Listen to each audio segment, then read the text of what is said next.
watching Business Today Television. I'm Sakshi Batra and this is Market Today. Well, it's Friday and of course the last day of the week, but the first day of the March series as we begin another trading session. For sure, we have seen the 28-year-old record of a fall in the Nifty being broken as of yesterday. We have ended 5 consecutive months in the red. And that's really broken all those records since 1996. But as we begin the new series, there is again a doubt in the minds whether the markets will be able to come out of the bearish trap that they have been in and will be able to post a positive series, or will it again risk breaking of the 29-year-old record fall on the Nifty as well. Remember, we have already seen that the Nifty has lost 3,600 points in the last 5 series, during which it has delivered negative returns. Of course, as of today, again, FII flows will be key trigger to watch how March series will pan out. Institutional investors have actually pulled out $25 billion over the last 5 months during the Nifty losing streak. In fact, today, we will also be looking at key factors like the Q3 GDP data, the FII's persistent selling, Trump tariff talk, along with weak global cues that are likely to influence the trading session today as well. As far as the global cues are concerned, the US markets, major indices did end lower again as of overnight trade. S&P 500 dropping 1.5%. Nasdaq dropping 2.8%, with Nvidia's 8.5% decline weighing heavily on the index, and the Dow Jones falling about 0.5% in trade as well. Remember, this is after the US economy has posted an annualized 2.3% growth in Q4 of 2024, the slowest in the 3 quarters, and that's although matched the advance estimates. And additionally, the initial jobless claims also rose to 22,000, at this point in time at 2,42,000 in the 3rd week of February, the highest in over 2 months and above the expectations. As far as the Asian markets go, of course, what we're looking at is that they were again trading lower in the initial part of the morning trade. Of course, after US President Donald Trump's confirmation that tariff on imports from Mexico and Canada will take effect next week, and he's also talking about how China will have to will be levied 10% additional tariffs on what they have been incurring so far. The Nikkei was down 2.7%. Topics lost about 2% in initial trade. ASX 200 was down by 0.7%. Kospi declined by 2%. The mood is sour right at the beginning of the day. The GIFT Nifty futures are also indicating to a negative start. We'll have to see whether 22,500 gets protected. Right now, you can see a 0.2% decline at 22,511. As far as the FII flows are concerned, yesterday also they sold shares, but the quantum was pretty minimal. It was 556 odd crore rupees, whereas the DIs bought stocks worth about 1,727 odd crore rupees worth of shares as far as February 27th is concerned. Of course, a whole host of stocks will be important to track today, but more importantly, the big news that is coming in that we now have a new SEBI chairperson. Mr. Tuhin Kanta Pandey will be the next chairperson of the Securities and Exchange Board of India for a 3-year term. He will be, taking the mantle from Madhavi Puri Buch as her tenure as a SEBI chairperson concludes today. That's February 28th. And prior to this appointment, Mr. Tuhin Kanta Pandey served as the Finance Secretary of India, a position that he assumed in September of 2024 after TV Somanathan's promotion as the Cabinet Secretary. Now, during his distinguished career, Mr. Tuhin Kanta Pandey has held several key positions, including heading the Department of Public Affairs Enterprises, Department of Investment and Public Asset Management, that's DPAM. And he's also particularly noted for overseeing the landmark sale of Air India and the public listing of LIC as well.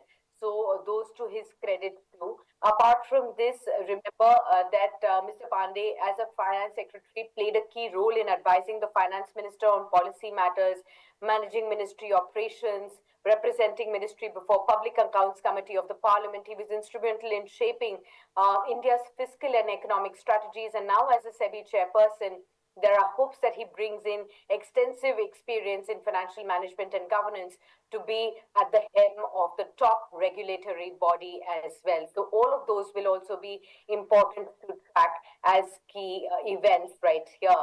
So we will now welcome our top guest on the show to help us understand how to go about the market mood and the triggers that we are looking at. We have with us Mr. Mayuresh Joshi, Head of Equity Research at William O'Neill, India, joining in.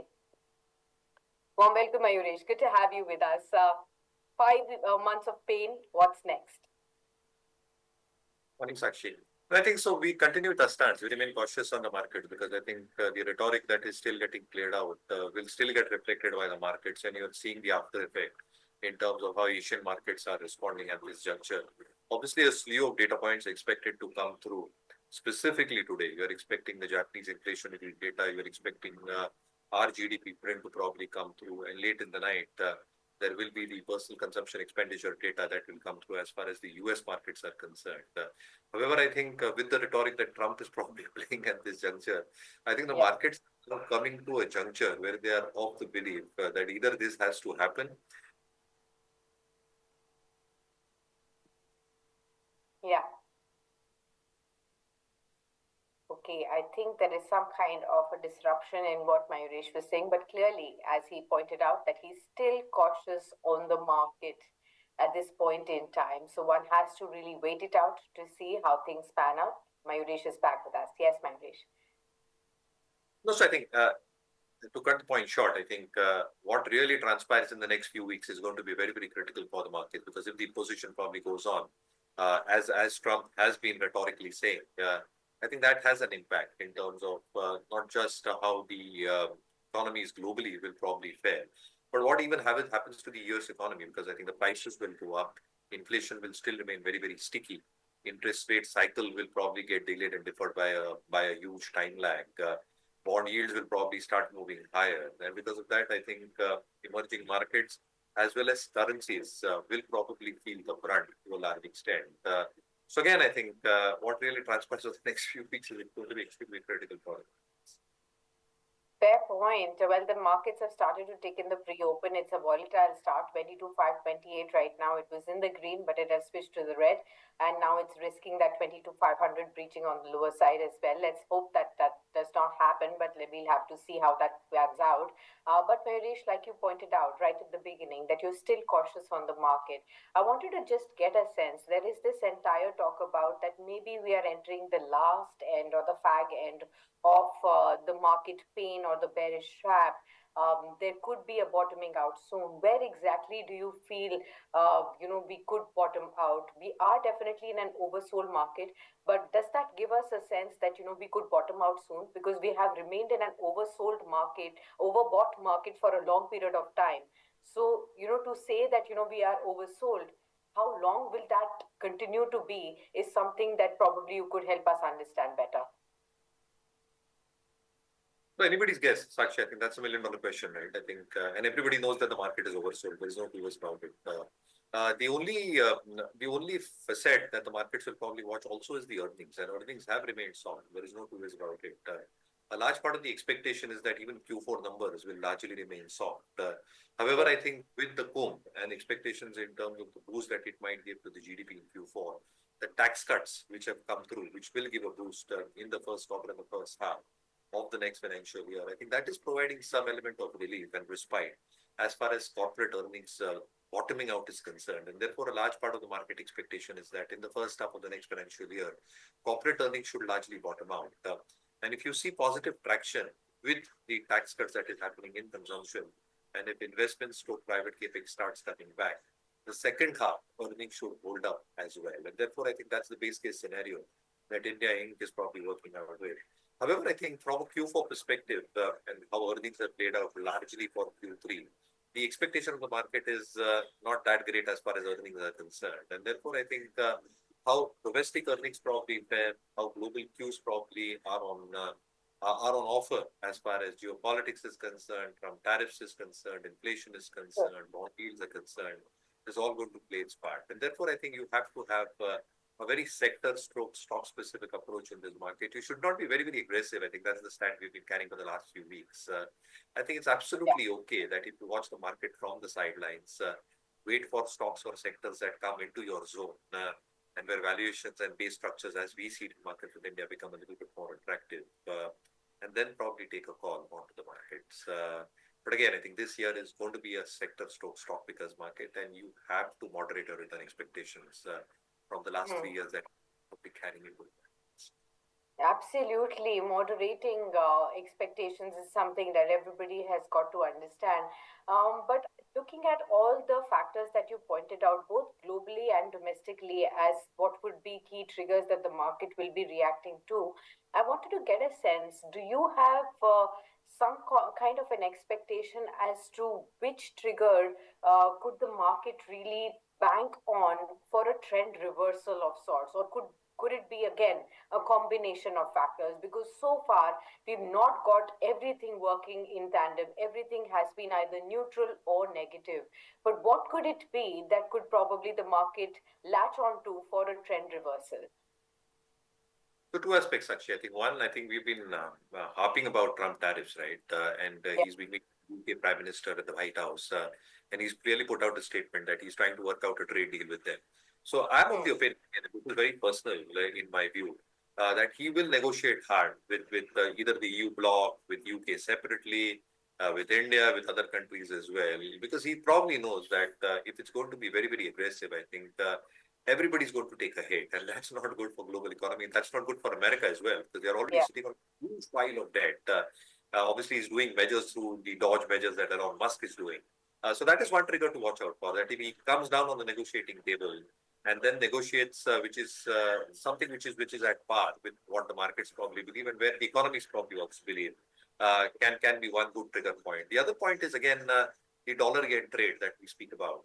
It's a given consensus that the Japanese central bank might raise its interest rate by 25 more pips in the next 2 or 3 months. I think if there is a clear unwinding that probably happens and in a calibrated manner of the yen carry trade, the upheaval that will happen in emerging markets and NASDAQ, which probably get impacted the most because of the yen carry trade, I think that triggers or that fallout might probably get out of the window as well, providing a respite along with the base case scenario that I just pointed out for earnings moving in.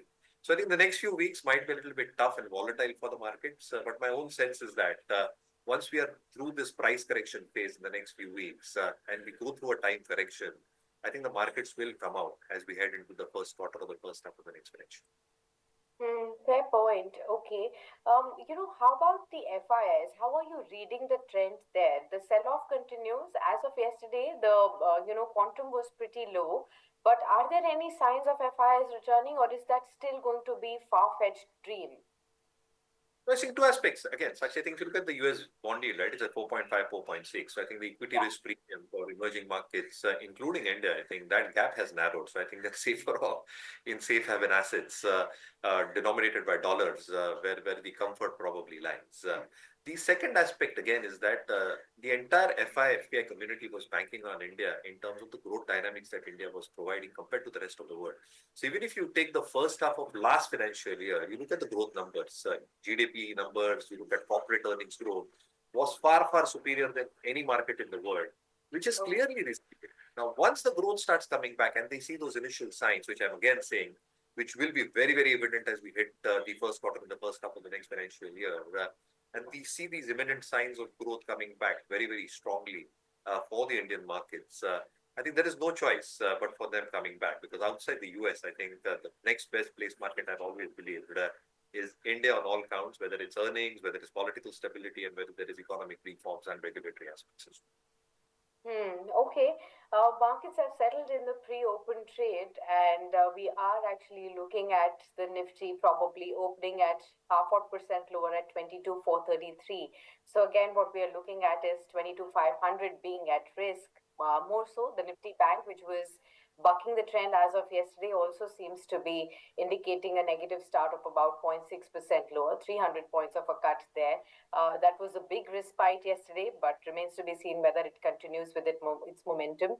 Marish, if you have to really look at it through levels, how much more downside do you believe could this sell-off in the market be till? I mean, like, could we go down till 21,000? Could 20,000 also not be ruled out? What exactly are you penciling in? So very difficult to say. So I think what we've also said is that if you look at a lot of the data points that we have been mapping, right, including the dollar index, and there has been a lot of volatility there as well. So the dollar Yeah. index to the 21 and 50-day moving average, you're largely assuming that what we've probably seen in the past, whether it's the COVID fall, the 2014 fall, 2022 fall, we are largely expected to see when such events happen the next few weeks or the next couple of months, the bottom out process happens for the Indian markets. One more data point that we probably mapped is only 15% of the stocks in Nifty 500 universe are trading above the 200-day moving average. Even lesser, if I believe. I think it's only 13% as I speak right now, and with the fall today, might be even lower. So that's the least number we've probably seen in earlier falls as well. And therefore, that's a good indication that once this happens the next few weeks, the next couple of months, there is a bottom out process that happens for the market. And in our own context at Markets with India, we follow the distribution in the account. Obviously, the markets are making lows. If they hit a low, and if that low is not breached for 3 consecutive days, you see a rally attempt and then a follow-through day, which is a 1.5% move on the Nifty. We can then say that for that cycle, the Nifty has probably made a bottom. Have we reached there yet? Probably not.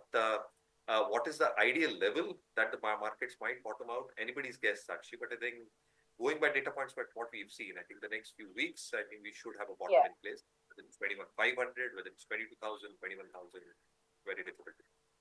Very difficult to say, but it could be in the next few weeks, hopefully so. And so some more weeks of pain, and then we could actually be looking at some positives. Let's also talk about the top regulatory change there, Mayuresh. Mr. Tuhin Kanta Pandey now heading the SEBI starting 1st of March. What's the sense that you get the markets will derive from this change? Of course, we do know how Ms. Madhavi Puribhut's at least latter half of her tenure was largely ruled by a lot of controversies, regulatory changes that happened, many of them for the better and for making the markets a more safer place and more reliable place for investors. But controversies also came in. Now that this change is happening, what exactly do you sense are the markets going to take as indication? No. I think the markets will take as positive. I was hearing your opening remarks. I think he comes out with a solid brand pedigree. He's done fabulous work in past, in the previous role as well. And therefore, I think the role of SEBI as a watchdog, as a regulator, they've done a fabulous job. And I believe that the same will continue. Again, I think from a regulatory perspective, Sakshi, I think whether it's SEBI, whether it's RBI, I think we have the best institutions globally as we speak. Absolutely. Let's look at a few pockets then. Where can investors really look in this current realm to put in their fresh funds if they are having a lot of fresh funds coming in? Because I think there is this very peculiar situation that retail investors are finding themselves in. When the markets were on a one-way upward rally, they kept on pumping any money, any penny that they had. And now they are actually stuck in a situation where they are not getting a direction in the markets. They're scared to put in fresh money, or are they at a lack of putting in fresh money as well? Everything is stuck in a logjam situation in the stock markets right there. What are you advising investors at this point in time? Are you already seeing some signs of where exactly can the fresh money go to? No, so actually, I think the first thing is that if you are a genuine long-term investor, continue your SIPs, right? Because that's the best way to probably reduce your impact cost. The second aspect is obviously, I think these times are the best times to probably dwell deep into certain sectors because normally you don't get time in a very evolving and a momentum-led market. And therefore, I think domestic-based sectors is where our studies are going on full throttle as we speak. So whether that's agrochemicals, whether they are hospital stocks, whether they are select infra companies, whether there are select financial companies. I think we are doing a really deep dive in terms of getting into the finer details. And our belief is that this year, domestic cyclical driven companies will do really, really well. You have to have the right company in place if you want to generate alpha in the markets, and that's where our quest is. Domestic cyclicals, and Mayuresh is clearly betting big on them at this point in time. Let's actually discuss a few more pockets. I wanted to first start off with banks and financials. Why? Because there was, of course, a kickstart yesterday. There was this RBI relaxed move that came in as a big sigh of relief for some of the second-rung private sector banks, NBFCs that have a large MFI exposure. This was a clear pain point over the last 3 to 4 months for most of these players. That started to, give them some relief. How are you looking at the banking financial names at this point in time? And what's your pecking order when you select? I mean, like Bajaj Finance was at an all-time high yesterday. Should one continue to ride on that winning horse at this point in time after a long haul that started to come in? Should one stick with the large private sector banks or a combination of all of this? How are you looking at it? I think Sakshi mix, and for paucity of time, I'll pick it very quick. I think a few of the banking names where I think the core parameters are top notch, where earnings is expected to hold up, and where the balance sheet strength is very, very evident from every preceding quarter numbers. I think that is where I think the strength probably lies. For NBFCs, I think yesterday's news, I didn't understand why they reacted so positively. But again, I think in a phase of the market, I think you need to concentrate specifically in phases like these on leadership stocks, because leadership stocks within the NBFC universe have three distinct advantages. One, I think because of their corporate pedigree, the capital adequacy is extremely strong. Their credit underwriting skills remain top notch in market conditions like these. And third, because of their better pedigree that they probably got, the credit ratings that they probably have, their cost of borrowing is far, far superior considering the rest of the pack, which gives them the advantage of superior NIMs and therefore better balance sheet growth.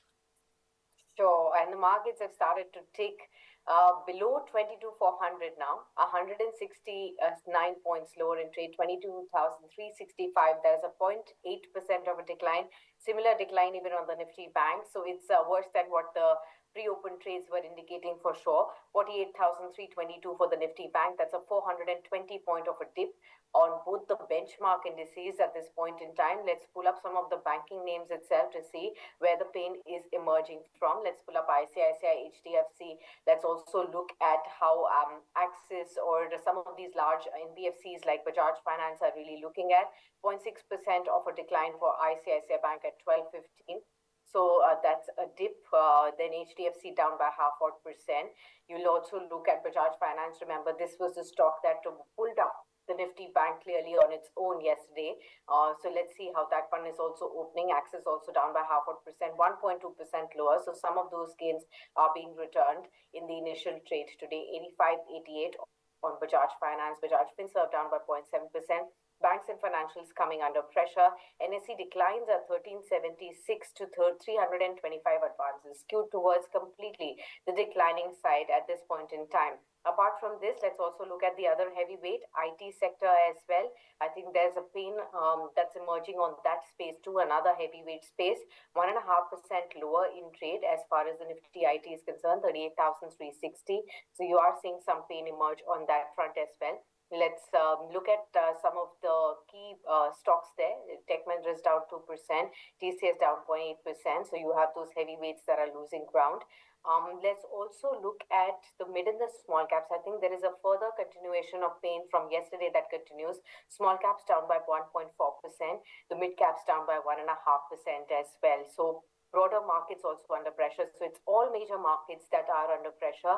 And even on the Nifty, I think all the stocks are actually down. If we look at the gainers list, there would be just a handful names, probably one or two names that will be in the green, but all of them are actually opening in the red. Yes, Coal India and Shriram Finance. Barring these two stocks, rest all of the Nifty stocks are opening in the red today. Across the sector, IT is in pain. You have autos in pain, 1.7% lower.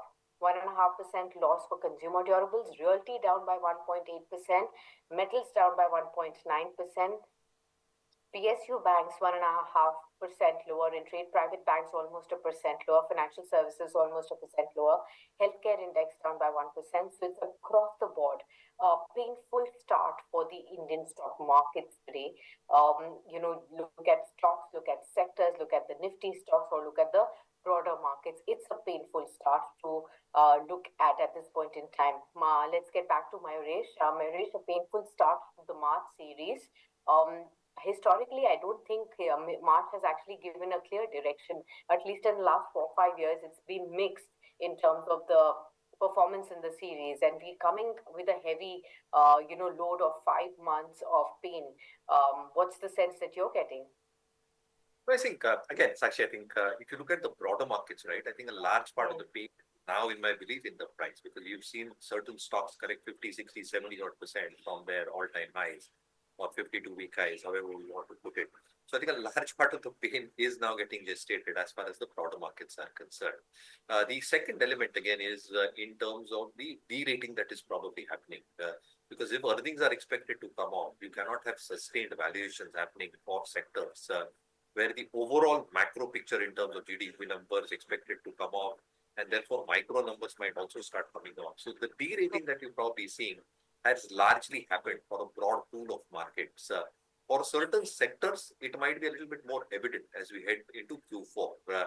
But as we end Q4, again, I think that's my belief that a large part of the earnings pain will also be behind us. And therefore, one must comprehend and understand that the markets will go through its periodicity of cyclicality, which it is going through in the last 6 months. Yeah, this has been extremely frustrating. But again, I think the last 2.5 years have been exceptionally good for the markets.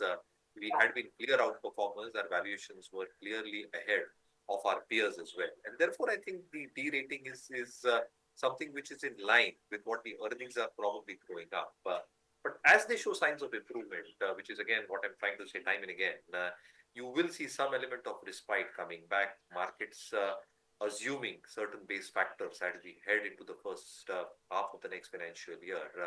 And as things improve from there, my own sense is that with FIs and PIs expected to return, there will be some element of re-rating that markets will come through as well. So yes, you'll have to go through this periodicity of pain that we are going through, but it's part and parcel of the markets that we've probably seen in the past as well. Absolutely. We'll also welcome Mitesh Panchal, who's going to be tracking the technicals for us. He joins in. Mitesh, is life going to get more difficult for you with this painful start in the March series? Of course, both the Nifty and the Nifty Bank starting off on a back foot. How much lower do we get from here? Is there a reversal in sight? Only you can tell us looking at the prices. Sakshi, we have released a note recently. Good morning to you. Good morning to Mahesh Bhai. Good morning to all our fans. With a caption that nobody knows, but everyone predicts. So honestly speaking, where is the bottom? I don't know. What one should do? Yeah.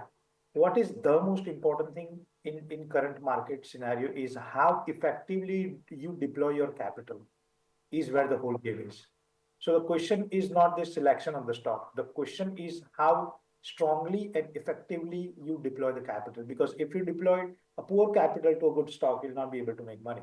And if you deploy good amount of money to a poor stock, you also end up not being able to generate good alpha. So over here, what we do? Three things. First, our basic assumption is that whenever the market will form a bottom, we will be clear with our buying list. So as I said earlier also, that we are focusing on the commodity stocks. So that list is ready. Second, our capital allocation matrix is also ready as of now. So that is where we are looking at. And as far as the existing pain is concerned in the portfolio, we learn by paying the price, even after 2 decades of an experience, that it is always advisable. Sometimes it looks stupid, but it is always advisable to sit on appropriate cash level, irrespective of the market movement, right? So that is what is the learning as of now. So whether the market has made a bottom or where it will make a bottom, that is not the question. The question is that be ready with your list of stocks, be ready with your matrix of how to deploy the capital, and ensure that you will not repeat the mistake. Rest is, I mean, as I said earlier also, we are a technical guy. At any point of time, a long and a short trade is available with a stop loss. Any given point of time, we can say that this is the bottom fishing, this is X or Y. But as of now, I think in this market condition post 2020, I think mental model exercise is more important rather than picking up the stock at this point of time, because this is not one of which we will see. Going forward, we will have correction, we will have deep correction, we might see reset, we might see deep cuts, but at that point of time, we should be absolutely prepared to ensure that we'll take advantage of such dip. So how we take advantage of this dip is what we are trying to figure out. Fair point, Mitesh. Point taken. Markets, definitely a weak start to this new series. You can actually look at a 700-point drop on the Sensex. Mid-caps about 1,000 points lower in trade. This could be probably nearly 8 months low. Kind of a move on the benchmarks is what we are looking at. The Nifty has slipped below 22,350 now, viewers. lower in trade. So it's a pain all across the board. Metals, autos, IT, banks, all of them are sharply lower in trade. Let's get down to looking at some of the key names within the stocks that you really need to look at this point in time. Within the Nifty, which is now a percent lower, where the pain is existing is clearly on the stocks like IndusInd Bank, over 5% cut on this one. Tech Mahindra, 3% lower. M&M, Wipro, Infosys, Tata Steel, all of them are the top losers, barring Coal India, Shriram Finance, and Grasim. Rest all of the stocks within the Nifty have slipped into the red. Let's also look at the mid-cap stocks, which is now down by 1.2%. Painful move again. Large part of the Nifty 100 stocks are lower, barring just a few handful of stocks. Tata Technologies 4.4% lower. Pact, Irida, Jubilant Foodworks over 4% down each. Bharti Hexacom, Persistent, Sonacom, all of them are lower in trade. Let's also look at the small caps basket as well, over a percent cut for this one. Where is the pain existing? The key stocks that are sharply lower in trade include stocks like Credit Active Grameen. One day up, one day down kind of a situation for this stock. Yesterday it was sharply higher, today it's 7.5% lower. AB Real Estate, you have ITI, Chubbal Fertilizers, TTML, Aegis Logistics, Zensar Tech. All of them are top losers as far as the small caps are concerned. Let's also look at the Nifty 500 basket, the broadest index where the pain could be more profound to really see at this point in time. Well, you do have a lot of stocks like JWL that's giving up some of the gains there. You have, again, stocks like Granules, Just Dial, all of them pulling down in trade. Tata Technologies, Irida, Deepak Fertilizers, a lot of these fertilizer chemical stocks that are in pain at this point in time. Let's also look at the index contributors because the Nifty is also down sharply. Infosys is the one that's dragging the Nifty most in terms of weightage, 27 points being contributed on the lower side. M&M, Bharti Airtel, IndusInd Bank, these are the top contributors as far as the Nifty on the lower end is concerned. Let's get back to Mayuresh. Mayuresh, any safe havens in this kind of a painful market? Sakshi, I think see, frankly, if I tell you, I think investors need to also be aware of the risk management processes and practices, right? Yeah. Because that is where the Indian investor is probably lacking. You can't marry a stock. It's as simple as that. I think if there is some element of pain that a sector is going through, and if there is clear derating that is happening, even if you are at a loss, I think it's better get. I'll give you a very simple example that we always carry in our tutorial markets with India, right? A large part of the broad market pool is down 50%.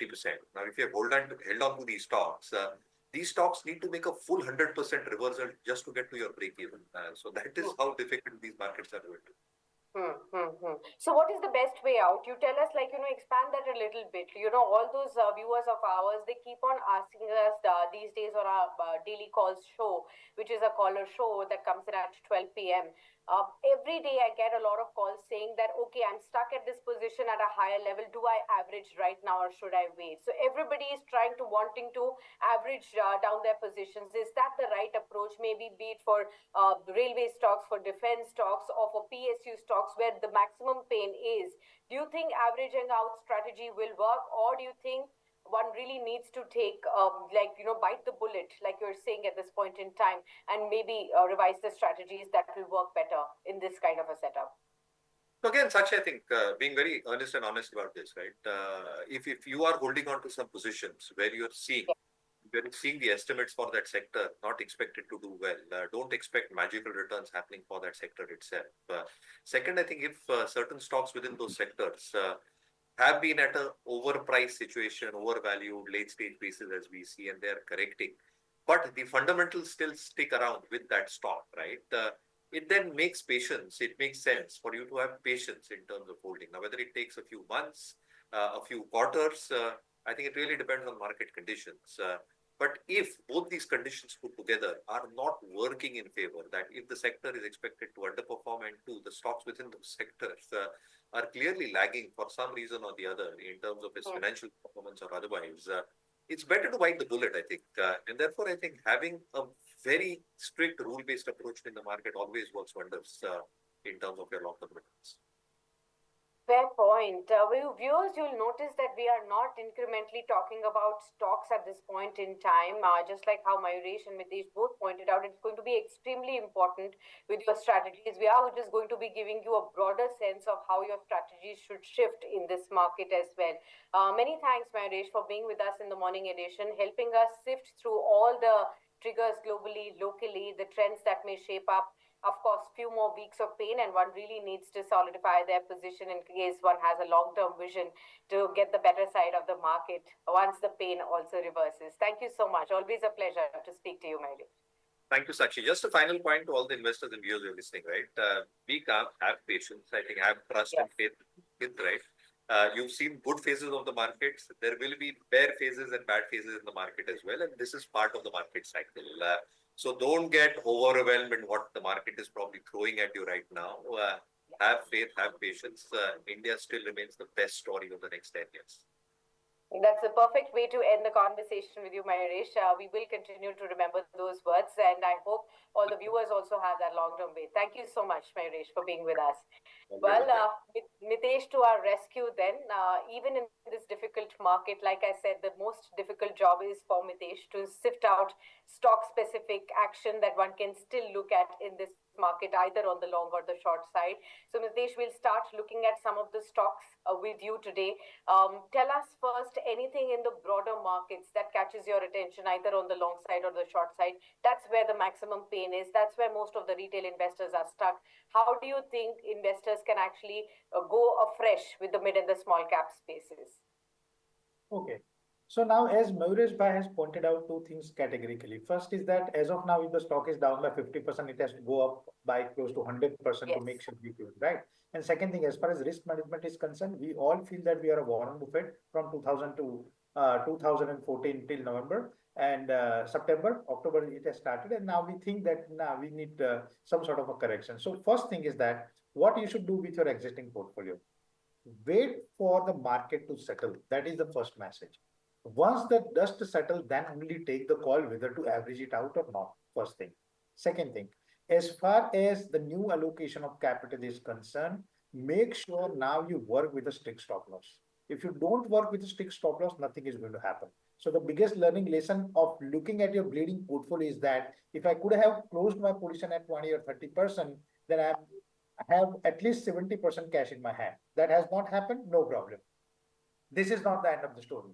So now, as far as the new allocation is concerned, work with a specific stop losses. Point number one. Second, what is looking good as of now? I think as the stock which you have mentioned, I think some of the PSUs will now, with respect to the trading bounce, will come back on the surface. So Coal India, which you have mentioned early in the morning, in the beginning of the show, is looking pretty interesting, at least from the 4 to 5 days perspective. But again, when you are taking call in these kind of market conditions, if you are not disciplined, if you are not ready to take a bit of a hit, if you are not ready to book the losses, then don't get into this market, because here you are trying to take the short swings, and that short swings will come with absolute stop loss as well, right? So Coal India is looking absolutely good as of now. Okay, Coal India is looking absolutely good at this point in time. In case you're looking for some long options, that's where you can definitely keep an eye out on. I wanted to also ask you on the auto spaces as well. Hyundai particularly, inclusion in the MSCI index, does that change anything for the stock technically as well? Do tell us how are you finding this recently listed stock?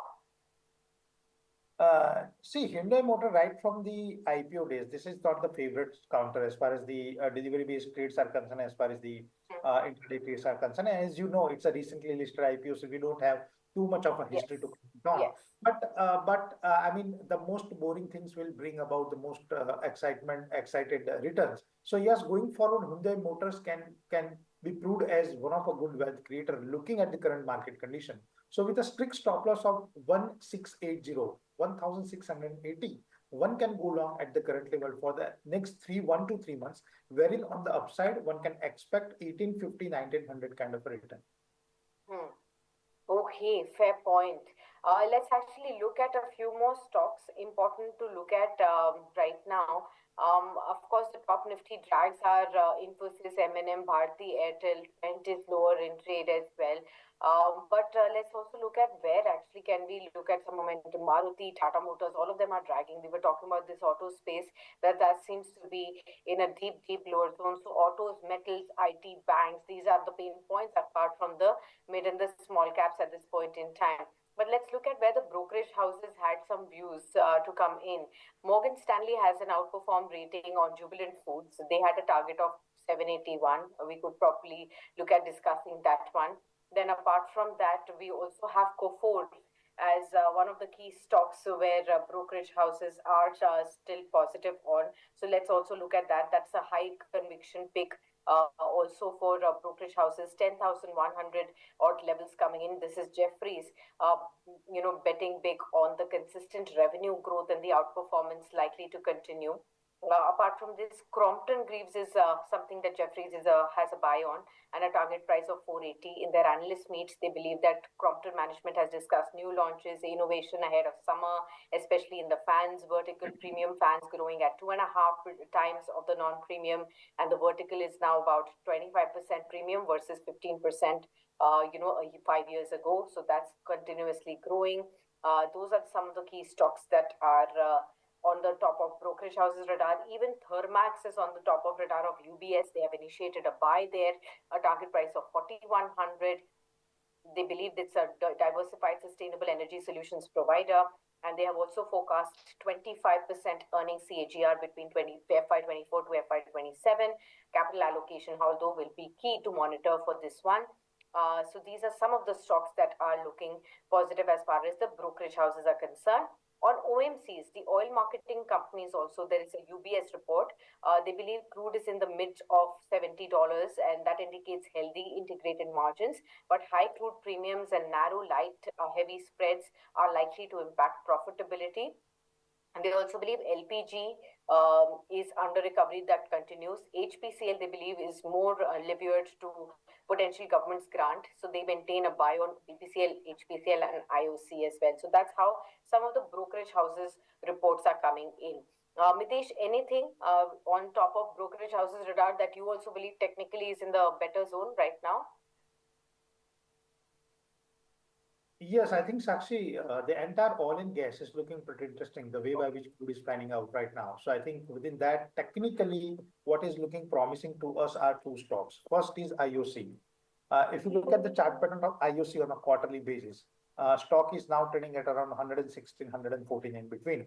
And we are of the view that 100 is a very strong support. So with the psychological support of 100 as a stop loss, one can go long for the potential target of 130, 140. And second stock, which is looking pretty interesting as of now, is ONGC. Again, from a high of 345, stock has a sharp decline, and stock is available at around 230 odd levels or so. Yesterday's close 231. So I think at this point of time, ONGC is also looking promising with a stop of 200 for the potential target of 240 to 260. So within this space, ONGC and IOC is looking interesting technically. Got that. The Nifty is further slipping, viewers. Nifty is now below 22,300. It's dropped about 250 odd points. So you do see further pain now coming in on the markets. In fact, 45 stocks out of the Nifty 50 stocks, they are in losses at this point in time. You are seeing, even the mid caps now lose further ground, 1,200 points of a loss on the mid caps as well. So the banks are down by about 500 points. That's also a percent lower in trade. You have IT, FMCG also sharply declining, autos, metals also sharply declining in trade. Across the board, there is a broad base sell-off that's happening, and the markets are further testing lower levels. 22,300 now breached on the lower end, Mitesh. What's next that you believe one needs to keep an eye out on? The first thing within the entire indices, what is looking promising to us is Bank Nifty right now. And we are of the view that at 48,190 Bank Nifty, with a stop of, I think, 47,500, there are strong chances that we get a bounce back, and the indices will trade close to 49,500, 49,000.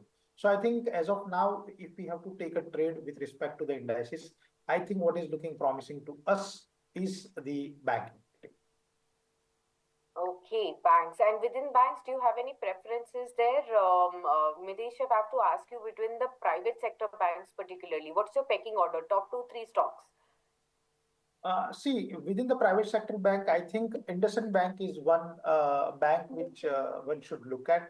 Around 926 recently, it has made a base, and from there it has sharply bounced back. So I think for with a stop of 926, one can go long into the IndusInd Bank. Second bank, which is within the private, looking very interesting to us technically, is ICICI Bank. Even if you look at the chart pattern of ICICI Bank, the stock has not that way corrected into this meltdown. So ICICI Bank, even at the current level, is looking pretty promising to us. So with a stop of around 1150, 1150, one can go long for the potential target of 1280, 1320. So IndusInd Bank and ICICI Bank is looking promising technically from the private banking space. Hmm. But Mitesh, looking at this kind of a sell-off that we have seen in just about what the first 20-25 minutes of trade today, do you think fresh shorts also should be initiated for traders who would want to short sell and make money in this market? And where? Very interesting question, Sakshi. See, the point is pretty simple that after a big gap down, if you're taking a call with respect to short, then you should be very clear with your stop losses because the sharp reversals cannot be ruled out in such market, right? So yeah, shorts can be taken. The answer is yes, but the probability with respect to the risk and reward ratio is not allowing us to take a short as of now. So if you want to take a short, you should have a very tight and strict and a very small stop loss because there are strong chances that market may rebound from the current level. If you look at right now, I mean, Reliance Industry is making a comeback. So I think support from one or two stocks will turn the tide on an intraday basis. So advisable, even if you want to take a short, I think take after 2:30 p.m. or 2 p.m. That will give you a clear-cut direction. So in this kind of a market, intraday strategy can only be initiated after spending first 2 hours in the market or in last 1 hour of the market. That will give you a good amount of insights into the market saying that, okay, now the risk reward ratio and the levels are appropriate. It is advisable to go short or long. That direction will be clear. So wait for the first 2 hours or take the calls in last 1 hour. Okay, got that. You know, we are at an 8 months of a loss as far as 8 months lower end is what we have hit. Remember, viewers, when the 4th June election results had come in, the markets had crashed and then we had reversed. We have actually come and tested those levels as well with today's sell-off. So that's also important to really keep in mind. And of course, the strategies that Mitesh has also devised.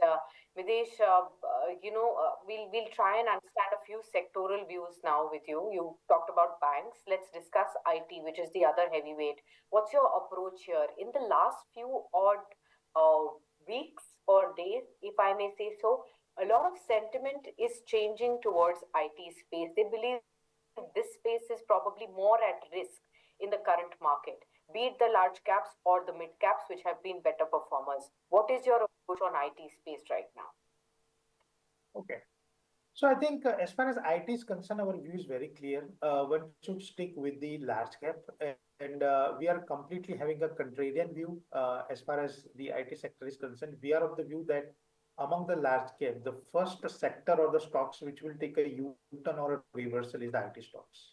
That is where we are absolutely clear technically. So if you're looking at the monthly and the quarterly chart, the combination Sakshi, it is giving us absolute comfort to go long in selected IT stocks. Now, what is the definition of a selected IT stocks? Perhaps three stocks where we are accumulating right now. So our clients might have direct or indirect position into that. First is Infosys, second is Wipro, and third is TCS. We are of the view that sooner than later the tide will turn in this sector. And this sector historically in a very short period of time has given or witnessed a very sharp decline. So we witness a very sharp up move as well going forward. So yes, this is the sector and these are the three stocks where we are upbeat and our clients, as I said, directly or indirectly, might have a position in the stocks. Okay. Well, let's also discuss the other defensive pockets in the same breath, Mitesh, with you. Pharma and FMCG. How are you approaching both these? Pharma still gave some, sense of a safe haven in the recent past. But FMCG has actually seen complete breakdown. From the time 1st of February announcement came in from the budget that, more money in the hands of people, tax breaks, that's going to be helping consumption. But of course, we have to give it that, the budget, announcements will take shape only 1st of April onwards and not so far. But the sentiment has again taken a big beating, and the index has lost what, about 8 9 odd percent already. What's the sense that you're getting on FMCG? So actually, the most easiest prediction will give you the most uncomfortable outcome. And after the announcement in the budget, the most comfortable thing is like tomorrow morning, everybody will go and buy the products of Dabur and Imami and Ready for Khaitan and HUL. But that is not how the real world works, as we all know, right? So the fact of the matter is that in such a deep market, this is again our historical evidence that in a big market crash, as far as the defensives are concerned, they have their own definition to move on. So probably now, both in FMCG and pharma, you will witness a time-wise correction rather than a price-wise correction. And as you know, see, time-wise correction is made okay if you drop down by 15 or 20%. But as far as the price-wise correction is, time-wise correction is concerned, it is frustrating because for the period of 3 months or 6 months, the stock will not move anywhere and you stuck up, right? So I think now both the indices, FMCG and pharma, will go through a periodic pain and time-wise correction.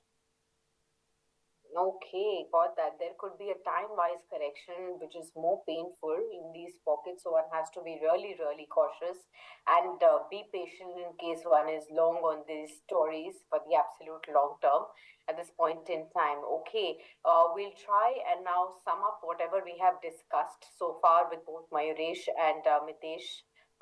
Weakness persists. IT index is down 3%. You have the major indices that are down by over a percent.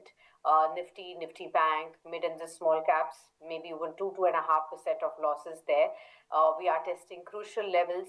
We've tested below 23, 22, 250 also now for the Nifty, 1.3% lower. So we've slipped even below 22, 250 at this point in time.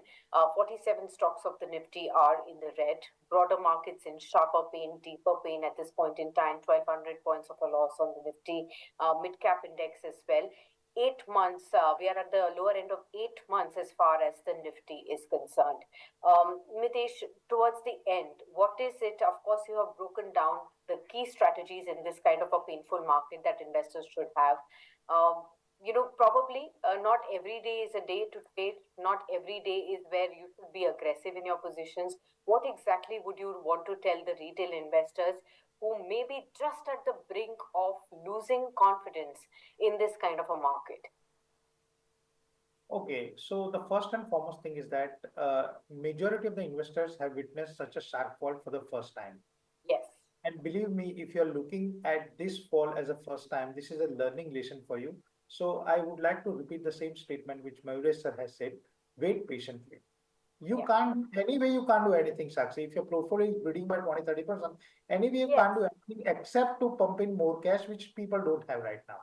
So there is no point in frustration. The only thing is that you have to wait patiently. And believe me, if you don't have that patience to wait patiently, this market will not give you money. In this market, you can't create your wealth. So the biggest mantra is that in such a market, wait patiently because anyway you don't have any option. First thing. Second thing, anyhow, create additional sources to put additional money in this market because you will never get this price again. After 4 or 5 or 6 months or 1 year, you will regret that you have probably bought this dip. I mean, we all have regretted the kind of dip which we have witnessed during the COVID time. Absolutely. Right? So the second thing is that whatever little resources you have, even supposing say if your portfolio is 10 lakh rupees and if you have 50,000 rupees right now, no problem. But try to put in that 50,000 because this 50,000 will boost your confidence and will also add additional alpha as compared to 10 lakh rupees. So this is a theoretical example. So first is that try to get some sort of the resources from here and there and try to sit on the cash or try to deploy the cash right now. Now the question is that, okay, we are patient. Okay, we have generated cash. What next? The next thing is that wait for the tide to turn. You Wait can for the afford time. to buy, Yes. yeah, you can afford to buy a 300 rupee stock at 400 rupee. But don't try to juggle to buy the stock at 300, because looking at the market condition, there are chances that the stock will come to 200 rupees. So in this Absolutely. market, please cultivate a habit of buying costlier things. Okay, if you have seen something at 100 rupees, if you manage to buy it at 150, and if you manage to generate cash at this point of time, and if you manage to be patient, believe me, this market will reward you substantially in the years to come. That's a wonderful point to make, Mitesh. A masterclass in itself, viewers, and that's what we need at this point in time. Not to act in any way of panic or worry or concern, but look through patiently. Both Mayuresh and Mitesh have actually given you gems of understanding this kind of a market period. Having the faith that in the long term the tide will turn. When will that happen is something very difficult to say. But in case you have additional funds, keep that long term going and keep investing at these lower prices. Do your SIPs, double down your SIPs. Maybe in the future you will not get the Nifty at 22,350 again. So keep an eye out on this kind of a level, and keep whatever additional funds you are getting sensibly, speaking to your financial experts, and then delving into this market. Mitesh, always a pleasure to have you with us to guide all our viewers through the wealth of experience that you have. Yes, Mitesh. Yeah, last advice, Sakshi, to all our mutual fund sick people. See, if you're afraid, if you've done an SIP for the first time and if you're afraid, we have seen a lot of accounts are getting closed. I request you humbly, don't do it. What you can do right now, you can reduce your quantum by 1/4, by 1/3, by half. So if I'm having 5,000 rupees of an SIP, I will ask my MFD that, okay, reduce it by 4,000, but please continue with that 1,000 SIP. Believe me, this 1,000 will give you a great kicker going forward. Don't stop it. You have to be in the game when the game is not in your favor. Then only you will be able to win it when the game is in your favor. If you are getting out right now, probably you will always be in when the market is up. And at that point of time, you will be ending up making a poor return.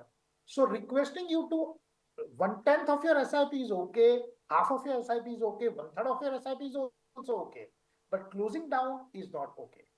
So please, that's don't one do of the that. point. Yeah, absolutely. Don't stop your SIPs. That's the clear message that's coming in from Mitesh. Don't get worried that the markets are in a downtrend. We've seen 5 months of losses and there could be further pain. Don't stop. If you want, you can reduce the quantum, but continue to be in the game is what Mitesh is really trying to say. That's a wonderful piece of information. I hope all our viewers really take heed to what Mitesh and Mayuresh both have had to say today. Thank you so much, Mitesh. Always a pleasure to have you with us on Business Today Television and on Market Today. Well, a painful start for the day, for the series as well. But let's hope that things turn for the better pretty soon. If they don't, you don't have to continue to stop your SIPs. Please continue with your SIPs is what Mitesh has said. And in this market, don't be aggressive. Don't take any panic-related actions on either of your stocks. Have patience. Things will turn better. And you need to look at this course also. This will be a learning experience to see how much lower, and you can test yourself as well. How much lower can you actually see the markets and your portfolio fall before they finally give you better returns as well going forward? Stay tuned with us. Market coverage will continue throughout the course of the day. We'll try and get you the best of market voices to help you stay on the game, to help you identify the right strategies in this falling market. Stay tuned.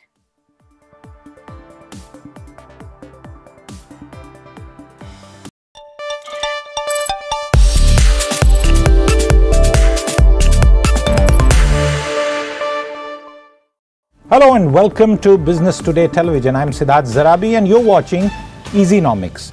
The 47th meeting of the Monetary Policy Committee was held earlier this month.